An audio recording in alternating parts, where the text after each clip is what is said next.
কারিগরি শিক্ষা বোর্ডের সনদ জালিয়াতির পর এবার আবারও ধরা পড়ল বাংলাদেশ উন্মুক্ত বিশ্ববিদ্যালয়ের সনদ জালিয়াতির। বাংলাদেশ উন্মুক্ত বিশ্ববিদ্যালয়ের আইন প্রোগ্রামের শিক্ষার্থীরা এলএলবি সনদ জালিয়াতির ঘটনার প্রতিবাদে মানববন্ধন করেছে।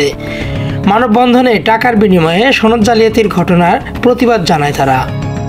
গণমাধ্যমে পরীক্ষা না দিয়ে টাকার বিনিময়ে এলএলবি সনদ পাওয়ার অভিযোগ আসে, আর এ ঘটনায় সহকারী সিনিয়র প্রোগ্রামার খালিদ সাইফুল্লাহ সহ 5 জনকে বরখাস্ত করেছে বিশ্ববিদ্যালয় কর্তৃপক্ষ।